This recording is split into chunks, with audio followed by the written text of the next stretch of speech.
तो लखीसराय से हमारे संपादक अशोक मिश्र जी इस वक्त हमारे साथ बने हुए हैं। अशोक जी, क्या कुछ तस्वीरें बयां कर रही है, क्योंकि अभी कुछ ही समय में कह सकते हैं कि 2 बजे गृह मंत्री अमित शाह लखीसराय पहुंचेंगे, कार्यक्रम को संबोधित करेंगे। कितना उत्साह देखने को मिल रही है इस वक्त, आप यहाँ पर मौजूद हैं अशोक जी। बिल्कुल, देखिए निशु, लखीसराय में केंद्रीय गृह मंत्री अमित शाह जी का कार्यक्रम है और मौसम भी इस बार पूरी तरह से मेहरबान है। यानी कि लखीसराय में झमाझम बारिश हो रही है और इस बारिश का असर केंद्रीय गृह मंत्री अमित शाह जी के कार्यक्रम पर भी पड़ा है। हम आप अपने दर्शकों को दिखाना चाहते हैं कि देखिए यही मुख्य मंच है और इस मंच पर माननीय गृह मंत्री अमित शाह जी आएंगे, लेकिन मंच के बाहर जो भव्य पंडाल बनाया गया है, बारिश के चलते इस भव्य पंडाल का जो हाल है वो देख सकते हैं। पिछले 1 महीने से बिहार के लोग लालायित थे, किसान लालायित थे कि एक बूंद बारिश हो, लेकिन नहीं हो रहा था। आज केंद्रीय गृह मंत्री अमित शाह जी के कार्यक्रम के दौरान ये कह सकते हैं कि इतनी भारी बारिश हुई है कि यहाँ के लखीसराय में कि यहाँ के लोग काफी खुश हैं और यही वजह है कि आप ये देख लीजिए कि मुख्य पंडाल जो है वह मुख्य पंडाल पानी से भर गया है। यानी कि ये भाई वीआईपी लॉन्ज है। इस लॉन्ज में ही अमित शाह जी आएंगे, इस मंच पर चढ़ेंगे, मंच पर चल करके वो भाषण देंगे और फिर यहाँ से वापस लौट जाएंगे।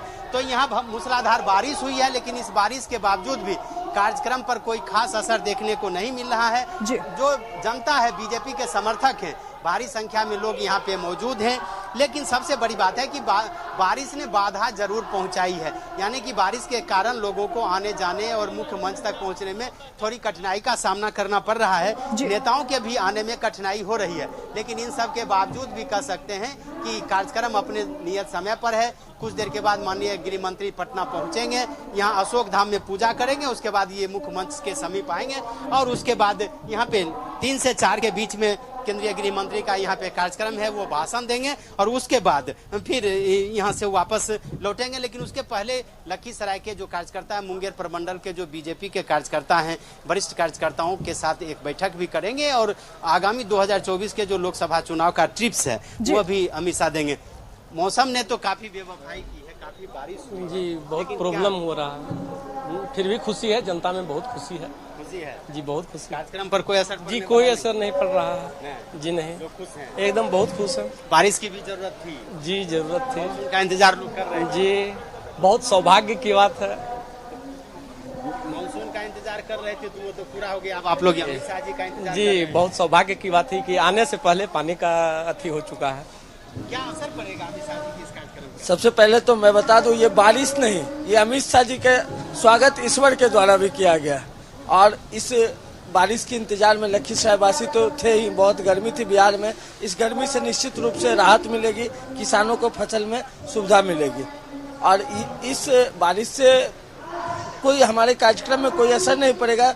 वजह यह है कि हमारी जो टेंट है वो फ्रांस की तकनीक से वाटर प्रूफ और आंधी के प्रूफ बनाई गई है। नहीं, कोई असर नहीं। लाखों की संख्या में लोग आ रहे हैं, लाखों की संख्या में लोग इंतजार किए हुए हैं। आप पूरे ग्राउंड की सीमा में, इस विपरीत परिस्थिति में भी हम, जहां तक मुझे जानकारी है, लाखों लोग आ रहे हैं। आप थोड़ी देर बाद जब कार्यक्रम शुरू होगा तो देखेंगे कि ये पूरा मैदान में 1 इंच भी जगह नहीं बचेगा, सारे लोग मैदान में 1-1 इंच तक पाट देंगे। तो देखिए कार्यकर्ताओं का उत्साह चरम पर है। हालांकि मौसम के चलते कुछ तो कार्यक्रम में खलल पड़ा है, लेकिन इसके बावजूद भी कह सकते हैं कि अमित शाह को देखने के लिए, उनकी बात सुनने के लिए दूर दूर से कार्यकर्ता आ रहे हैं। अब अमित शाह जी का भाषण क्या होता है, क्या संदेश देते हैं, वो देखना दिलचस्प होगा। लेकिन फिलहाल कह सकते हैं कि अमित शाह का इंतजार सबको है और मंच पर जो छोटे नेता हैं, यानी कि दूसरी पंक्ति के जो नेता हैं, उनके भाषण का सिलसिला शुरू हो चुका है। अमित शाह के पहले जो बिहार के सभी बड़े नेता हैं, अशोक जी, अमित शाह के आगमन को लेकर के अशोक जी काफी बीजेपी कार्यकर्ता उत्साहित है। जाहिर सी बात है, देखने को भी मिल रही तस्वीरों में, क्योंकि बारिश जिस हद तक हो रही है उसके बावजूद भी लोग बड़ी संख्या में पहुंच रहे। सवाल ऐसे में अशोक जी ये उठता है कि देखिए, अमित शाह का दौरा बिहार के किसी भी जिला में हो सकता था, सिवान में हो सकता था, गोपालगंज में हो सकता था, आरा में हो सकता था, बेगूसराय में हो सकता था, मुजफ्फरपुर में हो सकता था, लेकिन इन जगहों पे ना हो करके लखीसराय का ही जगह अमित शाह ने चुना। उनका दौरा लखीसराय में ही क्यों ऐसा? बिल्कुल, देखिए निशु, हालांकि बीजेपी के नेता यह नकारते हैं। उनका कहना है कि बिहार में 10 लोकसभा क्षेत्रों में ये ऐसी सभा होनी है जिसमें सभी बड़े नेता जाएंगे।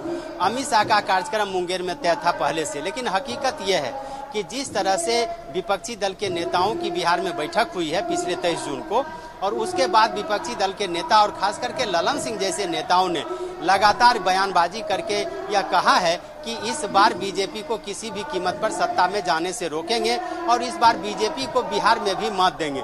वैसी परिस्थिति में बीजेपी ने भी एक रणनीति बनाई है और उसकी का परिणाम यह है कि ललन सिंह का लोकसभा क्षेत्र और विजय सिन्हा के विधानसभा क्षेत्र में अमित शाह का यह कार्यक्रम है और इसके पीछे साफ संदेश है कि बीजेपी चाहती है कि ललन सिंह को किसी भी कीमत पर दिल्ली जाने से रोका जाए। खास करके बीजेपी अपने कार्यकर्ताओं और नेताओं को यह संदेश देना चाहती है कि विपक्षी दल के नेताओं की बैठक से, उनके गठबंधन से बीजेपी की सेहत पर कोई फर्क पड़ने वाला नहीं है और यही वजह है कि आज अमित शाह जी का कार्यक्रम हो रहा है। आपने पहले देखा होगा कि किस तरह से गिरिराज सिंह का बयान है, किस तरह से नित्यानंद राय जी का बयान है, बिल्कुल बिल्कुल अशोक जी, बयानें तो आती रहेंगी कि जिस प्रकार से गृह मंत्री अमित शाह का दौरा है तो सत्ता पक्ष और विपक्ष दोनों ही खेमे में यहाँ पर जहाँ एक तरफ उत्साह देखने को मिल रही है, दूसरी तरफ खलबली भी देखने को मिल रही है, हड़बड़ाहट भी देखने को मिल रही है। तो बयानें तो बिल्कुल आती रहेंगी, सियासत भी लगातार गर्माती रहेगी क्योंकि मुद्दा यही है, राजनीति भी यही है कि मुद्दा कुछ भी हो, काम अच्छा हो या बुरा हो, सियासत जरूर गर्माती है राजनीति में। फिलहाल शुक्रिया अशोक जी आपका इन तमाम जानकारियों के लिए।